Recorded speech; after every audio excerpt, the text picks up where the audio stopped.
Thank you for joining us.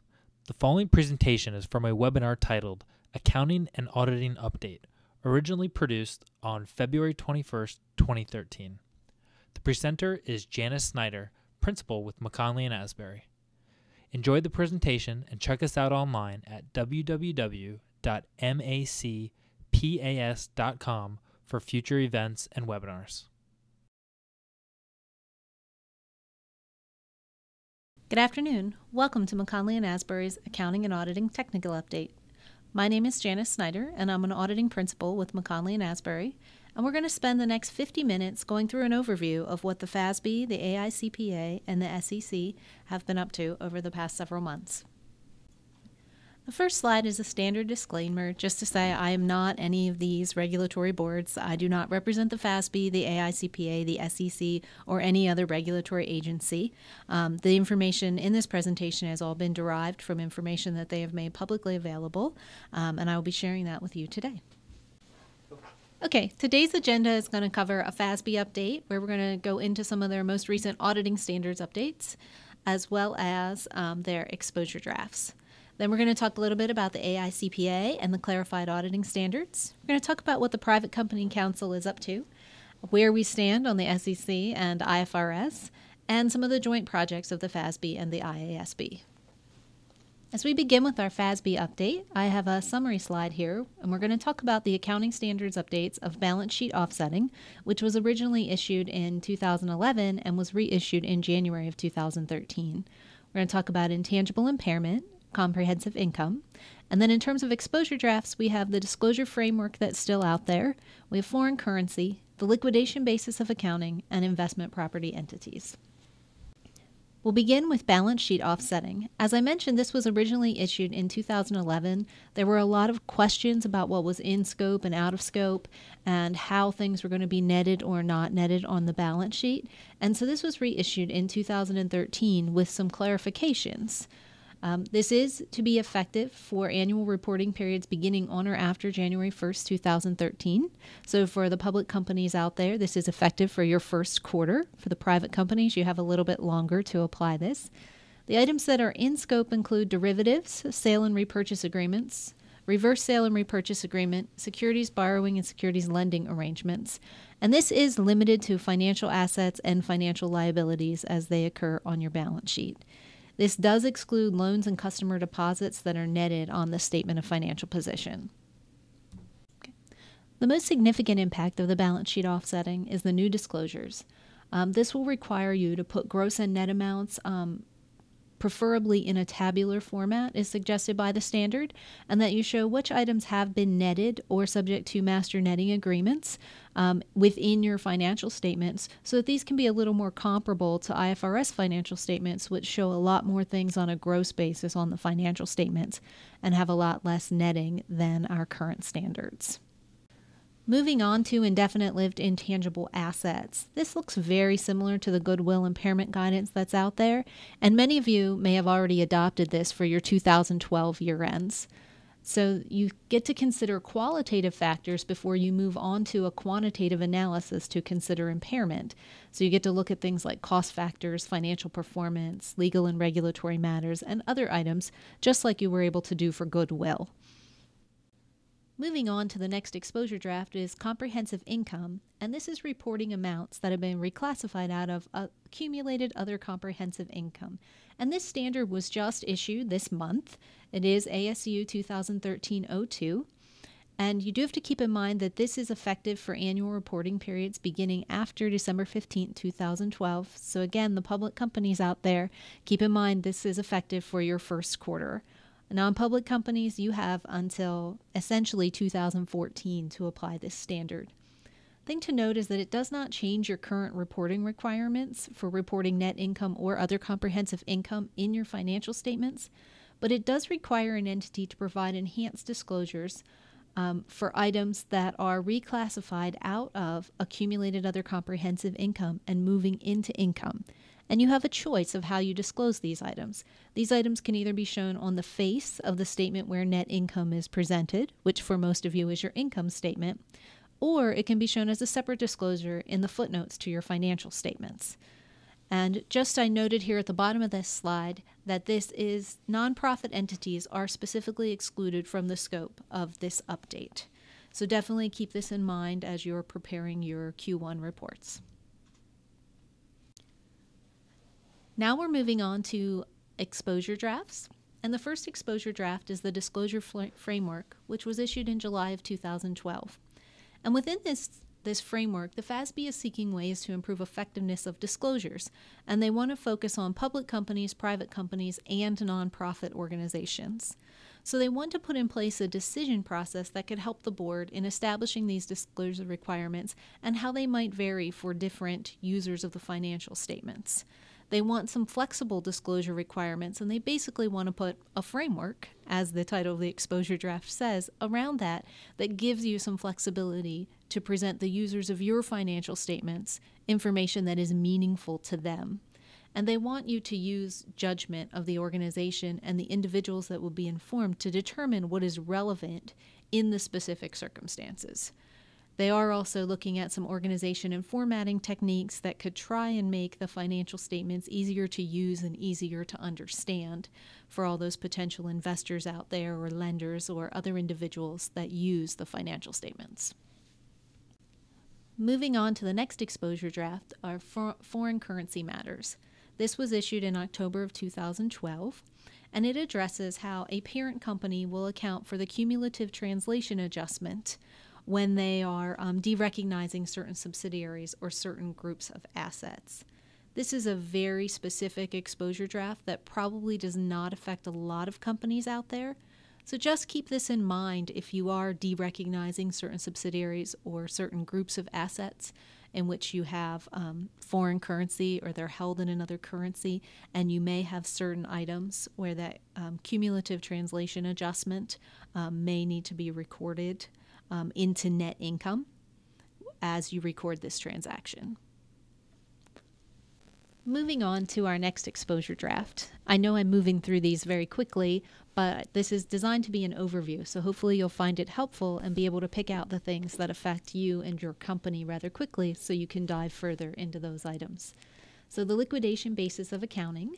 This exposure draft was put out there in the summer of 2012, and they want to require this basis of accounting when liquidation is deemed imminent. And that is the point in which you have an approved liquidation plan, and the likelihood of that plan being blocked is remote. So it's pretty likely your company is going to be liquidated. They want you to measure your books and records on a liquidation basis of accounting. So they want you to look at what your entity expects to collect or the amount of cash that you expect to pay as you go through the liquidation proceedings and go through that process. So again, this amount you expect to collect or the amount that you expect to pay is leaning us more towards fair value of those assets or liabilities, more of an exit price fair value as we see coming into a lot of other standards.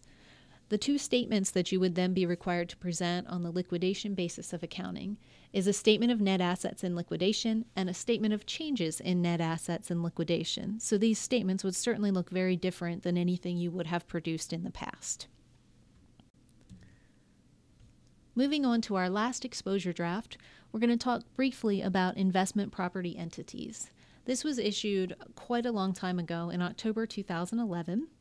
And they're actually defining an investment property, this is aligning a little bit more with the international standards, as any property held by an owner or held in a finance lease, which is to earn rentals or for capital appreciation or both. So if you're renting a property, you're holding it for it to potentially increase in value in the future, either one of those reasons or both of them, you would fall under this exposure draft and these requirements. So they want you to measure that property at fair value through net income. So this would be significantly different from how we're recording it now, where a lot of entities may have these investment properties recorded at cost. An investment property entity would also measure all other investments that would otherwise qualify for the equity method of accounting at fair value, with those changes also going through net income. The effective adoption of this standard, if you're taking any of these properties from the cost basis to your fair value basis, would be recorded through your opening retained earnings. And the one concern that's coming through in the comment letters that they've seen so far is that this does develop a separate investment property entity concept. While many of them do want everyone moving their investment properties to fair value, and that seems to be the consensus, they're concerned about setting up yet another standard and another way to measure a financial asset. Okay, so we spent about our first 10 minutes talking about the FASB update, and now we're going to move on to the AICPA, and the section on the AICPA is really going to focus on the Auditing Standards Board Clarity Project. And a lot of you have probably already been living this through your year-end audits, as this was effective for any audits conducted on periods ending after December 15th, 2012. So this project began after the creation of the Public Company Accounting Oversight Board, and it was initially issued in August of 2012. And this project was designed to align a little bit more our auditing standards here in the U.S. with the international auditing standards, and also to try and minimize differences between the international standards and the standards being used by the PCAOB. There was a redrafting of all of the standards, and it was expected at the time that this redrafting would result in minimal changes. However, as we go through some of the details on the next few slides, you will see that there were some fairly significant changes that have come through that have changed your audits, either that you're going through now, have just gone through, or will be going through in the next few months. And as I mentioned before, it is effective right now. So the first significant change for the clarified standards is the consideration of laws and regulations. And I quoted a section of Section 250.12 to 250-16 of the standards here. And in these 4 paragraphs, it clarifies that the auditor must understand the legal and regulatory framework applicable to the entity and to the industry, but they must also understand the little change here was how the entity complies with that framework. So there's going to be a few more questions in that area and a little bit more focus. And they also have to get more audit evidence about material amounts and disclosures concerning laws and regulations. And you'll notice here I highlighted the one item that is a pretty significant change for this to be required, is that we now have to inspect correspondence with relevant licensing agencies or regulatory authorities. So while there may have been a lot of inquiries that have been done in your audits within this area, now there's going to be a lot more requests for that actual documentation and potentially the documentation for the resolution of the issue that's come from those regulatory agencies. So for some of you, that could be a rather minor thing, but for other entities that are in highly regulated environments, this may be pretty significant. Moving on to the next slide.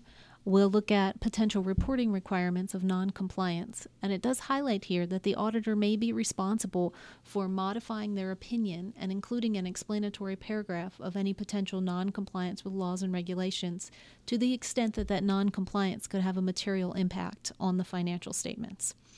It also states here that the auditor, if they have identified or suspected non-compliance, that the auditor has to determine whether there's a responsibility to report the suspected non-compliance with parties outside the entity. So who might the auditor have to report to? Because this can be a very sensitive area. And so when you look at those violations, the auditor might have to report to a funding agency or another specified agency, particularly if you're looking at specific requirements that agency has that you have to look at through the audit process. The auditor might have to disclose this information or report this information in response to a subpoena. And they may have to disclose it to a successor auditor when there's a transition from the predecessor to the successor. The auditor does have to be very cautious here because there are potential conflicts with our ethical and legal obligations in making sure that we maintain your confidentiality and that we are clear on what we should and should not be communicating outside the organization. So this is going to be an area of extreme caution, but it does put this new requirement on the auditors that they may have to go outside the organization if something of this nature is discovered. The next item, when I read the AICPA's summary of the clarified auditing standards, the first thing it said in their summary was that when it came to communicating internal control matters, that nothing has really changed. When I dove into the details and read the next several paragraphs about what has changed, I said, wow, I think this could be rather significant for many companies. and certainly it wasn't the fact that nothing had changed. So now the auditors must communicate all deficiencies noted during the audit, not just the significant deficiencies and the material weaknesses that were required under the previous standards. We still have to communicate those, and we still have to communicate them in writing, but we also now are required to communicate all deficiencies. The issue with that is that the threshold for a deficiency is very, very low, and this could be things like bank recs not being approved, immaterial adjustments that were waived. There are various items, particularly as a public company might be going through 404, and I'm sure some of you have seen that this year in the communications you've received from your auditors. So many more items will be communicated. The other piece of that is you must also communicate the potential effects of any significant deficiencies or material weaknesses to those charged with governance. So to the extent that you have a significant deficiency or a material weakness, the auditor will now have to put in their written communication the potential effects of kind of what could go wrong or what could occur if these things happened.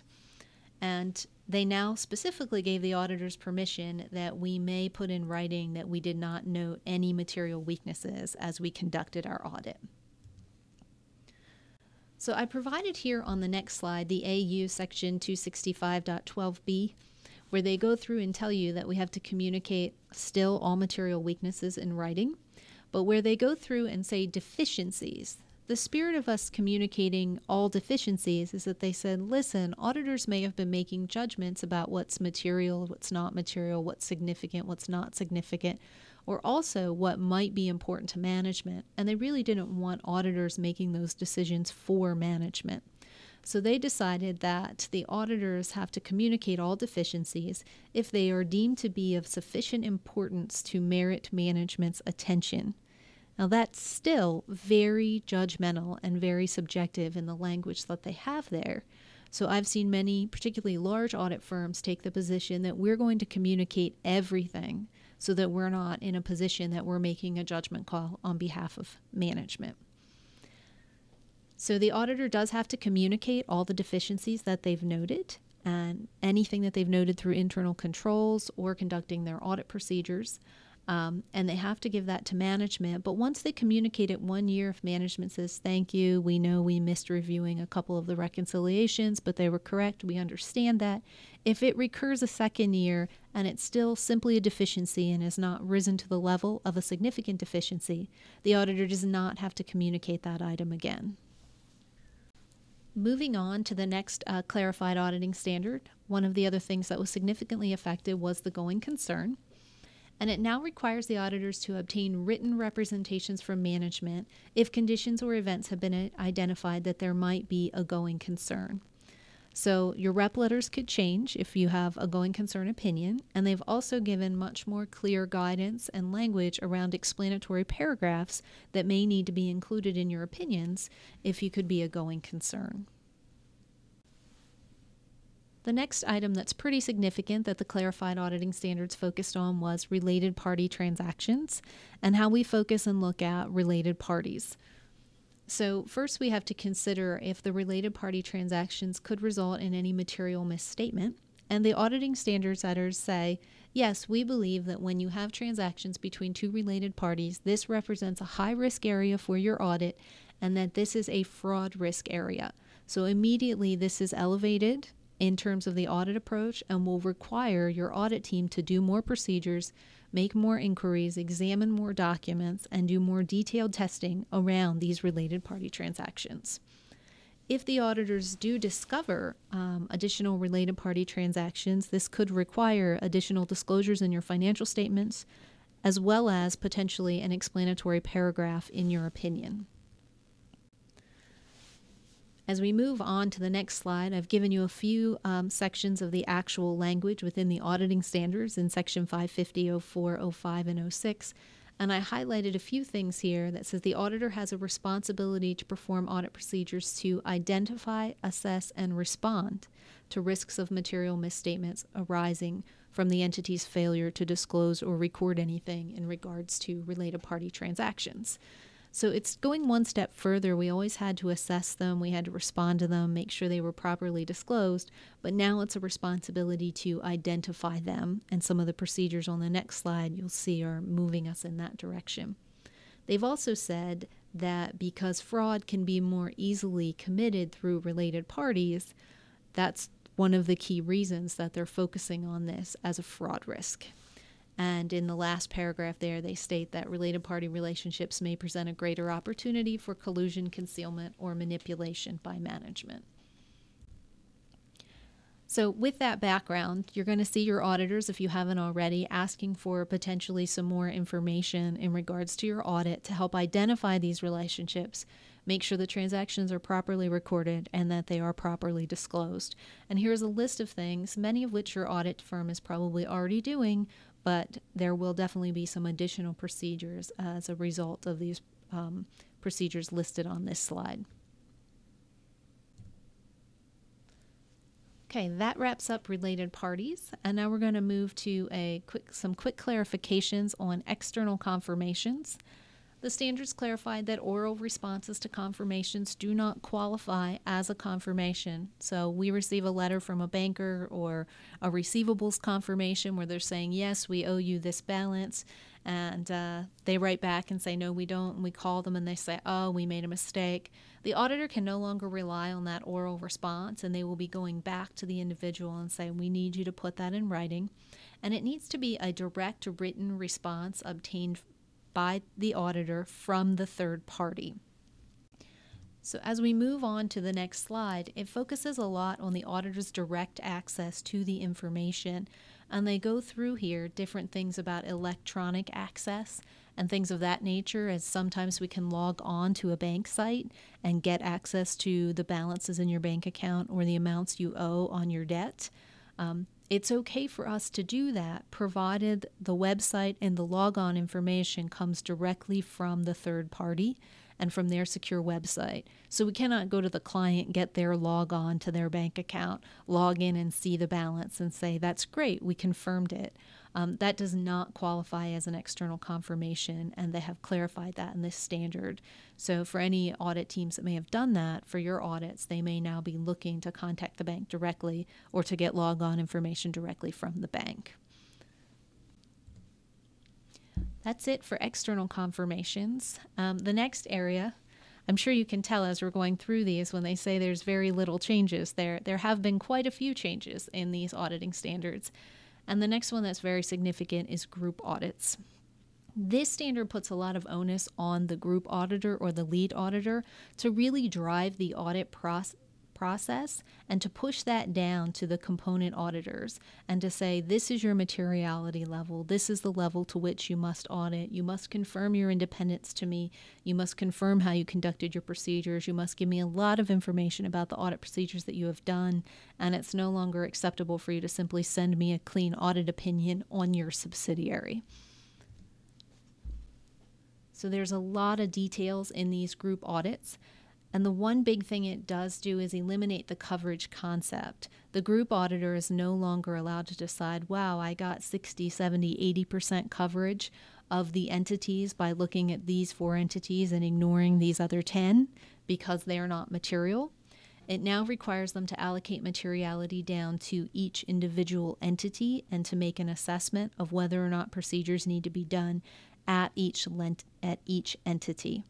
And the materiality levels will need to be communicated from the group auditor on down. So you'll see a lot more communication there, a lot more involvement between the various audit teams, and a lot more sharing of information as these standards are implemented. Moving on to the special purpose framework. This does allow auditors to do things on what used to be called an other comprehensive basis of accounting, where you may have an income tax basis or a modified cash basis or something of that nature. They have to define the special purpose framework in which the financial statements are being prepared, who the intended users are of those financial statements, and the steps taken by management to determine that the special purpose framework is acceptable in the circumstances. So I think a lot of this was done in the past. This just formalizes it a little bit and makes us put it all in writing, and maybe a little more clarification in those early footnotes about what is the purpose of the financial statements and exactly what rules you are following. Again, focusing on the special purpose framework, we look at the clarified auditing standards, and it requires the auditor to go through those specific requirements and those specific elements and make sure that they are following what is required by law or the regulation or the framework, in other words, that you're using to report these special purpose financial statements. The next big change from the clarified auditing standards is opening balances on initial audits. You can look at this and there's not a whole lot that's changed until you get near the bottom of the standard, and you'll see what I've highlighted in red here is that the successor auditor is now required to perform specific audit procedures to obtain evidence regarding the opening balances.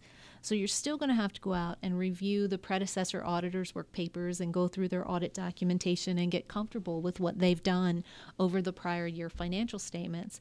But now as the incoming auditor or the successor auditor, you're still going to have to do some testing over those balances, which is very different from where the standards were in the past. So this does make it a little more onerous and a little more difficult when you're thinking about changing auditors, as you're going to have to go back and do a little bit of retesting on those prior period balances. The last major thing that's changed from the clarified auditing standards is the auditor's report. And it does lay this out. It reminds me more of, for the public companies out there, more of a SOC report where you have all of the headers defining each area of the opinion. And it goes through the report on the financial statements, management's responsibility for the financial statements, then the auditor's responsibility, followed by the opinion. And if you look at the next slide, I highlighted a few things, particularly management's responsibility for the financial statements, where they have for the first time pulled into the auditor's opinion saying that management is responsible for these statements. That was there before, but the part that's new is that they are responsible for the fair presentation of the financial statements that are free from material misstatement, whether due to fraud or error. So we see that word fraud coming into the opinion for the first time. And then a little bit further down under auditor's responsibilities, we state we believe that the audit evidence we have obtained is sufficient and appropriate to provide a basis for our audit opinion. Now that language in particular has not been there in the past. I do find that a little bit amusing because we should have always had sufficient and appropriate audit evidence to express our opinion on the financial statements. Now they're just being a little more clear about having the auditor state that. So you will see those differences in your opinions this year. So that summarizes the clarified auditing standards and the minimal to no changes that they stated would be coming out of that. But after going through those slides, I'm sure you can see that there have been quite a few changes that will affect you and your company and how the auditors come to you and approach the audit process for this year and for future years. Moving on in our agenda, we're going to talk a little bit, this is going to be pretty brief, about the Private Company Council that was recently formed, give you a quick background on that and how they're defining a non-public entity, and then move into what their major projects are because they have decided upon their 4 major projects. So on the first slide, we give a little background that for years we've been talking about concerns over U.S. GAAP and how it applies to public companies versus non-public companies. And we do have differences in implementation dates in our standards, whether you're considered public versus non-public, and that's in the majority of our standards at this point. There previously existed the AICPA's Blue Ribbon Panel and the FASB's Private Company Financial Reporting Committee, and both of them were really pushing towards separate standards for private companies. So during 2012, the Private Company Council was created by the Financial Accounting Foundation.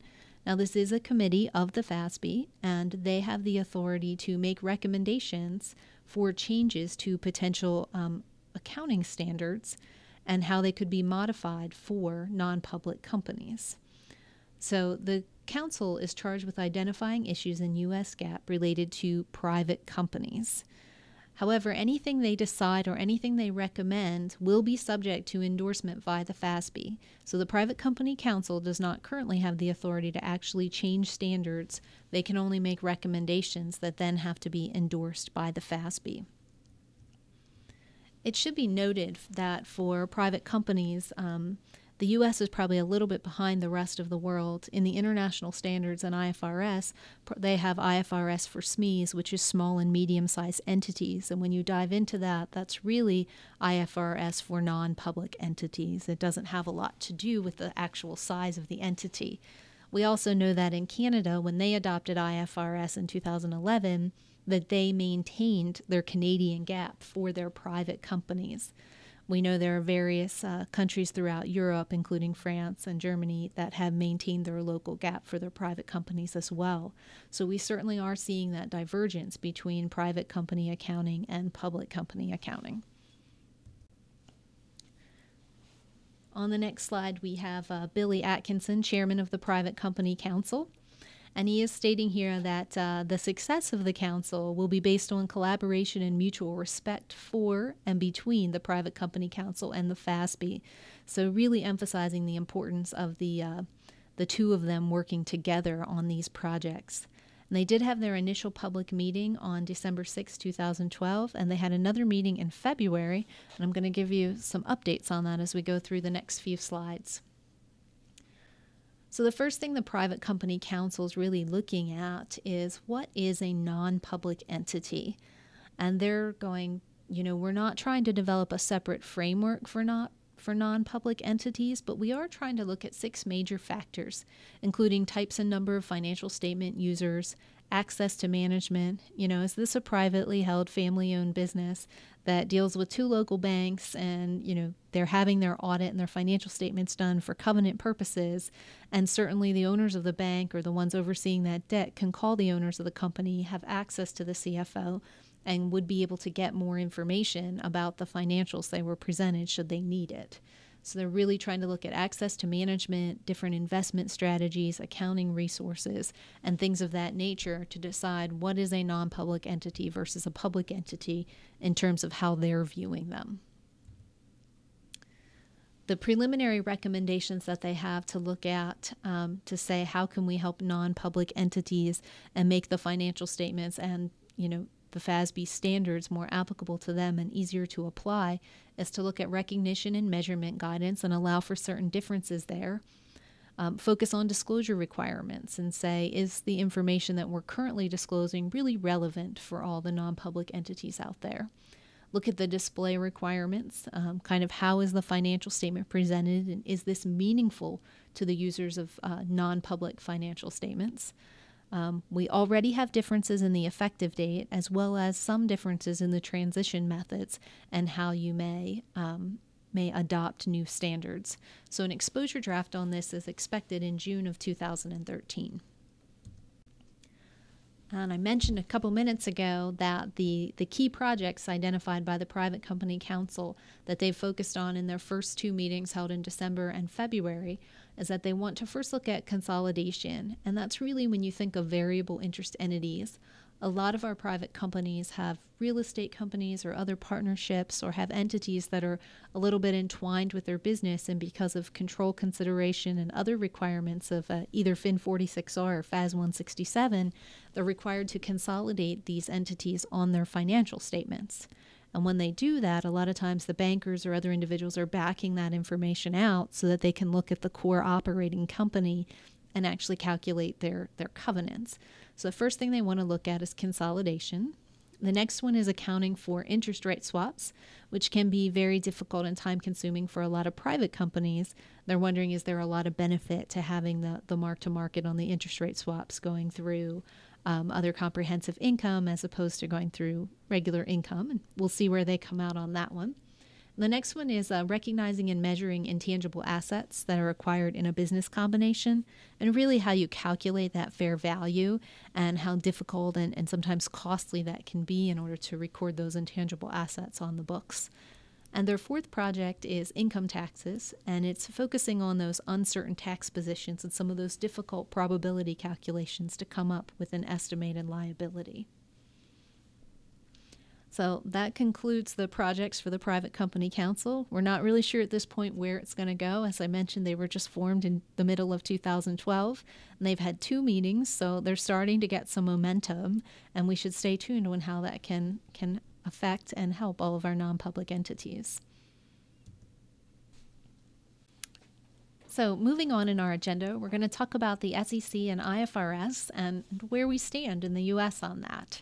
This has been a hot topic for at least 6 years when the SEC first put word out there, hey, we might do this. And you can even go back to the 2002 Memorandum of Understanding where we first agreed we were going to move towards convergence when we were talking with the European Union.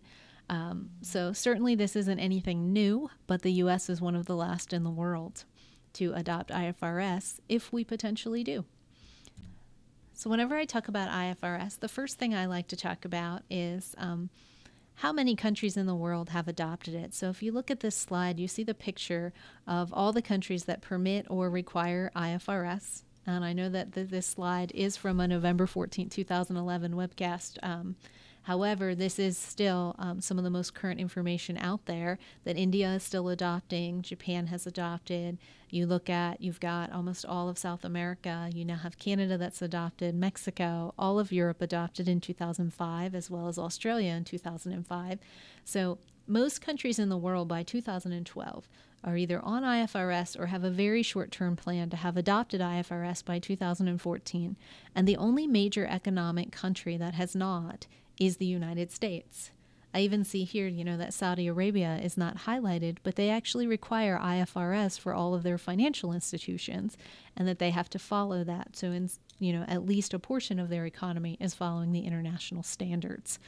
So when you first look at this, you would say, why has the U.S. not adopted IFRS? So we're going to move on and look into some of the details and the things the U.S. has been struggling with over the last 3 years. So the status of IFRS in the U.S. We've been on this long road of convergence as we've been actively involved in convergence projects with the IASB since 2008. And we see a lot of accounting standards updates in the last few years and changes coming out very rapidly as a result of those convergence projects. Some of the biggest ones, including revenue and leases, are still yet to come. But on July 13, 2012, the SEC issued the final staff report on the work plan for consideration of incorporating IFRS into the U.S. markets. Now, it should be known that everyone was very excited. It was anticipated that this report was going to come out by December 2011. It did not. They finally issued the report in July 2012, and at this point, the Commission has still not approved or rejected or commented in any way on this report. So I'm going to summarize briefly the findings of that report. The first thing they were focusing on was the development of IFRS. And here's what the report said. The standards are generally perceived to be high quality, but there continues to be areas that are underdeveloped, and that U.S. constituents perceive that the underdeveloped areas in IFRS are greater than those in U.S. GAAP. So, of course, the U.S. thinks that their standards are a little bit more refined, and they are more prescriptive and more detailed in many areas than IFRS. And some of them are a little bit uncomfortable with IFRS giving choices and options within a lot of their standards and having a lot of principles-based standards that are out there that require more judgment, so that it is causing some concern for U.S. constituents. The second thing they looked at was the interpretive process, and they looked at the IFRS Interpretations Committee, and they're saying that that committee should be doing more to address issues on a more timely basis. They think that they're a little slow to react, and they're not jumping on things as quickly as they can. Now, changes were made to this process during 2011, but it was towards the end of 2011 and early 2012. So the SEC staff in their report was unable to conclude whether or not the new process and the changes they put in place will be effective. Moving on to the third point of the staff report, it was the IASB's use of national standard setters. And the staff report concluded that the IASB should consider greater reliance on the use of national standard setters, and they specifically said such as the FASB, but there are certainly standard setters in other countries that they could be relying on as well, and looking to them to rely on where their standards are and comparing them to the IFRS standards. And that's a little bit of the convergence process that we've been going through over the last 4 years. The fourth point was the global application and enforcement. So how can we ensure consistency across so many different languages, different countries, different ethnicities? How can we make sure that different industries in Germany are doing it the same as those industries in Australia, for example? And so they would like to narrow the diversity in practice around the world.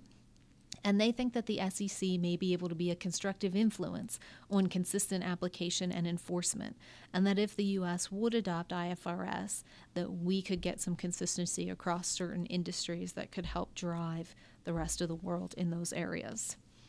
In terms of governance of the IASB, the governance as well as the funding has been a concern, but they think the U.S. should maintain an active FASB so that when the international standards come out and there's a new one, the FASB can go step by step and evaluate those standards and say, yes, this works in the U.S., we endorse this standard, or no, we don't think this will work for U.S.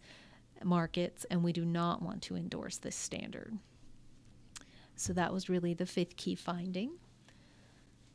The next item they focused on, the sixth item, is the status of the funding, and they noted that the IASB is currently funded by fewer than 30 countries, and the U.S. portion of the IAS budget is currently underfunded.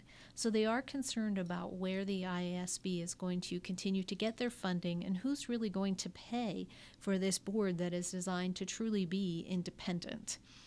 And the funding approach relies currently on the large public accounting firms to make up a lot of that shortfall. The last item that they talked about was investor understanding. They've noted that investor education is not uniform and that a lot of people have small knowledge of IFRS, but maybe not as much knowledge as they need, and that we need to improve investor engagement and education. So if you sum up this long-awaited report that I've been anxiously waiting to read all of last year, and we finally got it, and I'm so excited that we're going to have some conclusions and potentially some clarity on where the U.S. is going in regards to IFRS. The conclusion of the report is significant progress has been made, but there's much more to be done. And given the lack of response from the SEC as a whole on the staff's report, we really have no more clarity than we did a year ago in regards to the status of IFRS in the U.S. So now we'll fast forward a little bit from there and look at what's been going on with the SEC. We did have Mary Shapiro, the former SEC chairman, resign at the end of November. And in December, it was turned over to Elise Walter. So we're definitely going to go through an adjustment period as Elise decides where she's going to focus and what her position is. So we know Shapiro held one of the seats on the IFRS Foundation Monitoring Board, and she had one of those 5 seats, and that the U.S. will be retaining one of those 5 seats going forward. So as the SEC continues to review the staff report, they still have no definitive position on IFRS, but they have stated that the staff report is constructive and is an important contribution to the future of IFRS in the U.S. Its goal was not to decide whether or not the U.S. would transition to IFRS. And they were not looking for this report to make that decision of whether or not it was in the best interest of the U.S. securities markets and the U.S. investors. So we will still be waiting to see what the SEC's overall conclusion is. So that's where we are on IFRS in the U.S. I feel like it's the same message I've been giving for the last 3 or 4 years. Let's wait and see. We'll see how this turns out, and hopefully we'll get more information soon. So now we're going to move on to the FASB and IASB joint projects updates. So this is really the result of all of the convergence efforts that have been occurring over the last 4 years. And they are down to a few key projects. These are some of the most difficult projects that are remaining out there. So we'll move on to the next slide and take a look at what they are. The first one we note here is financial instruments, and this has been talked about for 3 or 4 years, and they've actually broken that into 3 separate projects, which is impairment, measurement, and hedging. And they are hopeful that they will have all of these exposure drafts out in 2013, although hedging, they're really being non-committal on that one. For revenue recognition, they expect that this final standard will be out in the second quarter of 2013. And at this point, they expect this standard to be effective in 2015 for public companies and potentially 2016 for non-public companies. Leases, that has already been exposed, but we are expecting a new exposure draft in the second quarter of 2013. Insurance contracts, this has been debated for a number of years, and it's been very hard to get any type of consensus, and we're not sure that convergence will be achieved with this insurance contracts, but we do expect an exposure draft in the second quarter of 2013. We expect consolidation. They're focusing on principal versus agent and what's going to drive the consolidation criteria there.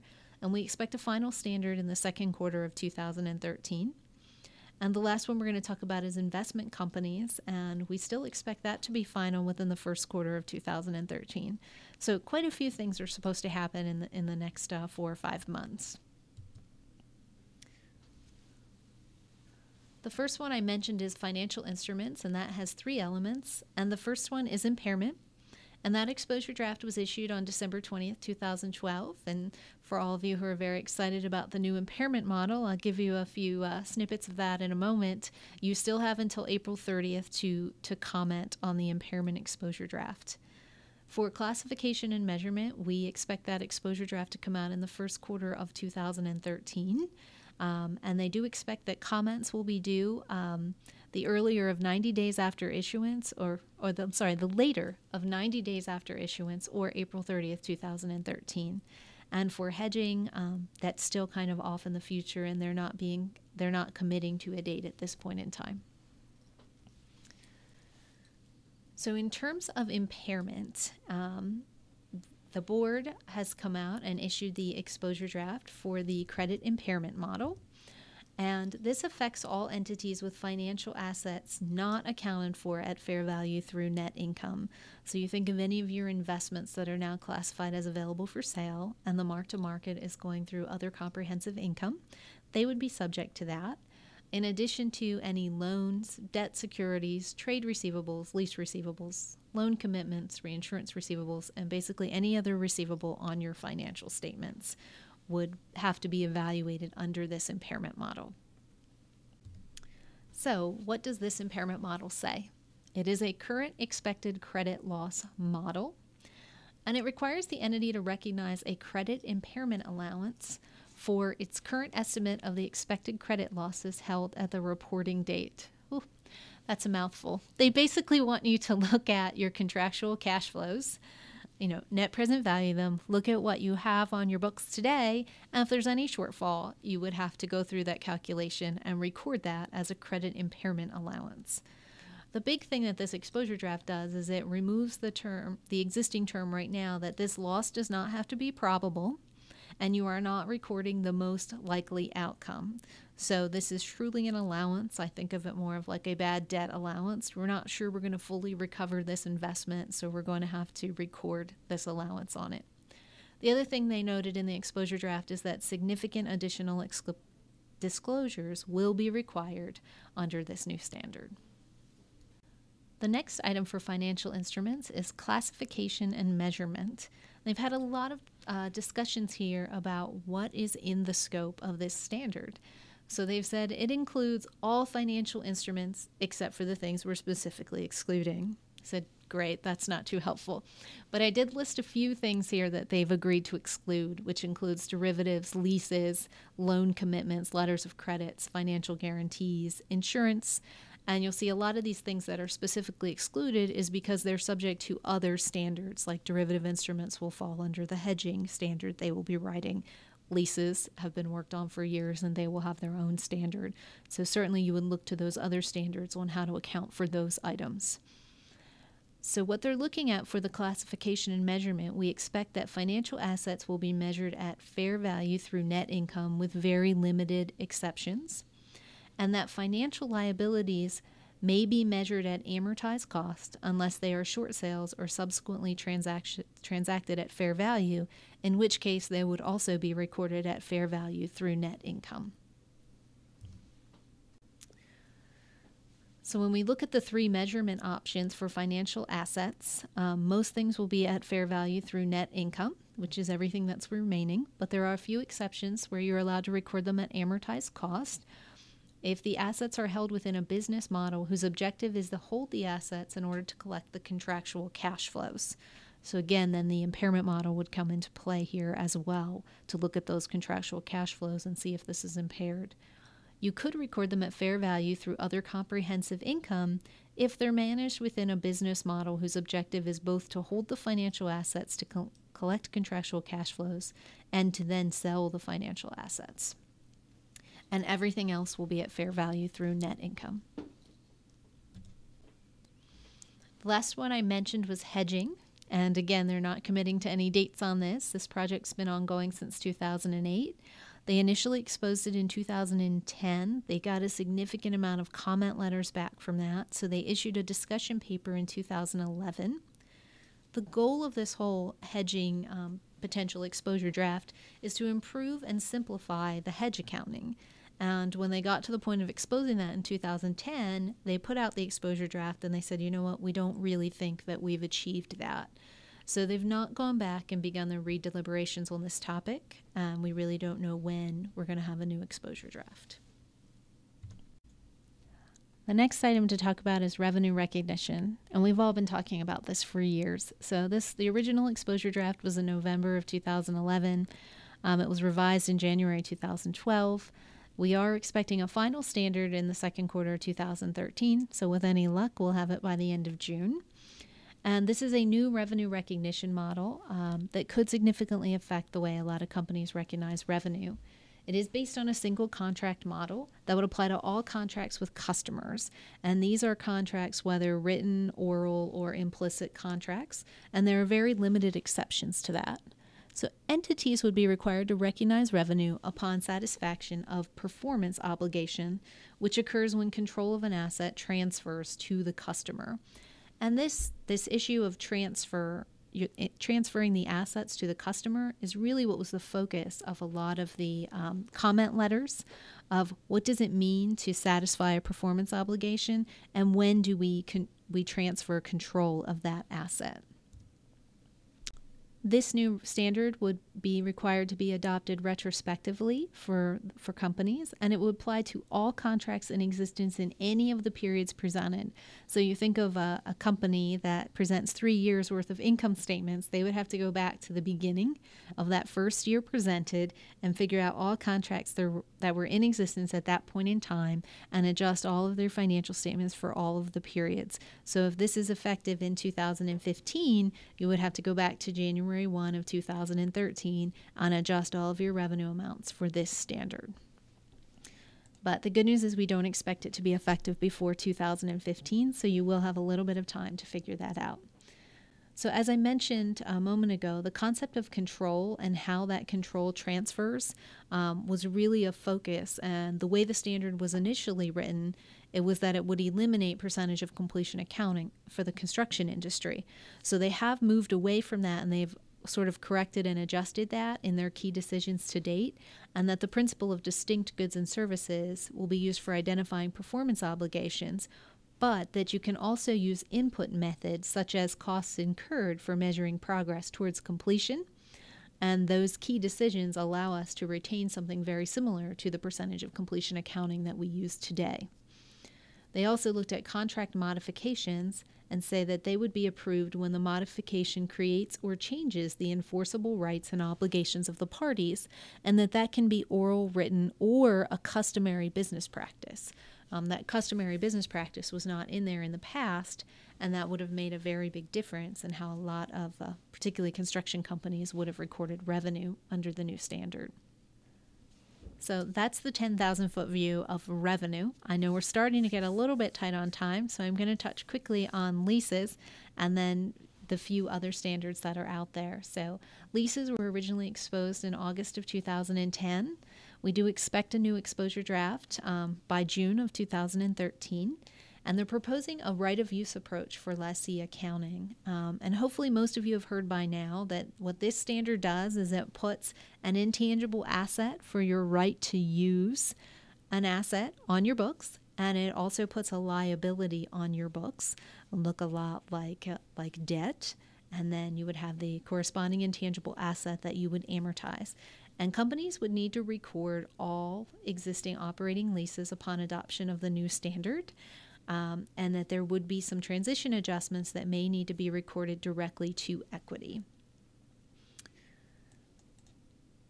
So when you think of all leases, that's pretty significant. They have come out later and said any leases that are less than a year, we are specifically excluding them.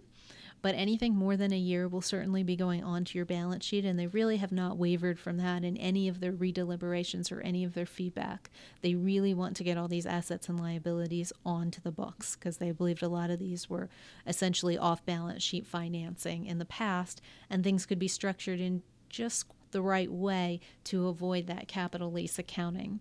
So the balance sheet impact for this is that you put the new asset on your books, as I mentioned, and you record your liability.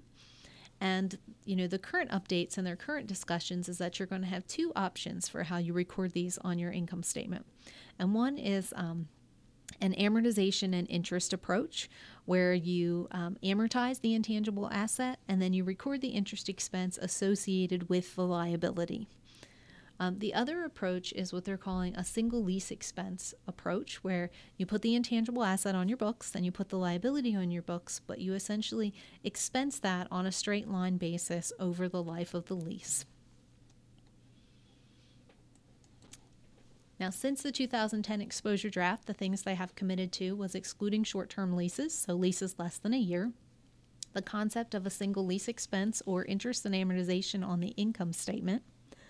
They did also say that the single lease expense would be recorded into operating cash flow, kind of like your rent expense. It shows up in your net income line if you do an indirect cash flow. And your interest and amortization would be considered financing cash flow if you choose to record it under that method. So I'm interested to see if they stick to those two cash flow treatments in the final standard. The other thing that was debated in the early exposure drafts, they said you had to do a probability calculation on extensions of your leases and what that might look like, and estimate how long. If you have a 10-year lease with 2 5-year renewals, probability is 15 years, something like that. They're now saying you don't have to take into account those extensions unless there are significant economic incentives to the individual. So you won't record them until the point you extend the lease, unless it'll be hugely discounted or there's really no way you're not going to take those terms. And the lease term should only be reassessed when there is a significant change. So that's where we are on leases to date, and I will be waiting for the new standard to come out in June. Okay, the last 3 projects I have mentioned here, because I know we're running out of time, and I certainly know you have other things you need to get back to, are insurance contracts, consolidation, and investment companies. So certainly on the last minute, or while I take a few questions here, take a look at those slides, and certainly don't hesitate to ask me any questions on those. This is more for your benefit, so if you have a interest or you'll be significantly affected by the new insurance standard or something like that, please take a look at that and what they've put out there on the FASB's website, and you can get more information about where they stand with their decisions to date. Thank you again for joining us for today's Audit and Accounting Update webinar, brought to you by McKonly Asbury. We will be sticking around for a while to answer some of your questions that have come in, and please continue to submit them or email us directly with any questions, and we'll be happy to answer them. As a reminder, you will be receiving CPE credit for attending this 1-hour webinar. CPE certifications will be sent out via email within the next week. You will be receiving a follow-up email to this webinar with a link to a short survey about the webinar that we would appreciate your feedback on. We would also like to remind you to join us for our March webinar titled Skimming, the Auditor's Miss. This webinar will be hosted by David Hammerberg and will take place on Thursday, March 21st from 2 p.m. to 3 p.m. Now I'm going to turn it back over to Janice to answer some of your questions. Okay, for those of you who can hang on for a few minutes, I'll answer the questions that have come in. I do have 2 here related to the clarified auditing standards. And the first one is in regards to the amount of work the successor auditor must perform when they're taking over a new engagement. And the bottom line to that is there is a lot of judgment involved in making those decisions. But within the appendix to AU Section 510, there are very specific examples. And some of the things they note there is, well, you're obviously not going to go back and do a physical inventory observation from the prior year, But when you're confirming debt or cash or things like that this year, you may also confirm the prior year balances when you send those letters out. It also notes when you look at things like receivables, you want to look and make sure the prior year receivables were actually collected to make sure that that was a good estimate. There's a lot of other judgment calls to be made as you go through and look at what might need to be done as the successor auditor. So think about your material accounts and where things could be materially misstated and the things you might want to look at as you take over that audit. It is clear in the standard that it's no longer enough just to go examine the prior auditor work papers. Okay, and I see a second question here in regards to the laws and regulations, and this is certainly a concern. The question is really how much work do I have to do and how many procedures do I need to do over that correspondence with regulatory agencies or licensing agencies? That's a very good question, and I know I've seen this on some of my audits where entities are governed by the FDA, the USDA, the IRS, not to mention several other regulatory agencies that in many cases can be on site once or twice a day. It's certainly not expected that the auditor is going to go through 100% of that correspondence. You have to keep in mind that the auditor is looking for things that could cause a material misstatement in the financial statements. So major findings of those agencies, major reports that they have, things that need to be addressed immediately, certainly notifications from the IRS. I think you'd want to look at most, if not all of those. But it is going to require quite a bit of judgment as you go through that. And the standard specifically says you need to consider the nature of the entity as well as the nature and the type of the correspondence, because again, you're focusing on material items.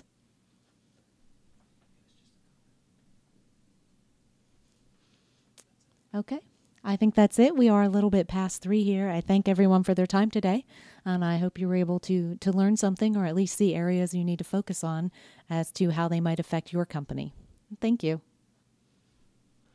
Thank you once again for joining us for this presentation produced by McKonly Asbury, Certified Public Accountants. You can stay up to date with news and our future events by visiting us at www.macpas.com. That's MACPAS.com. Thanks again and have a great day.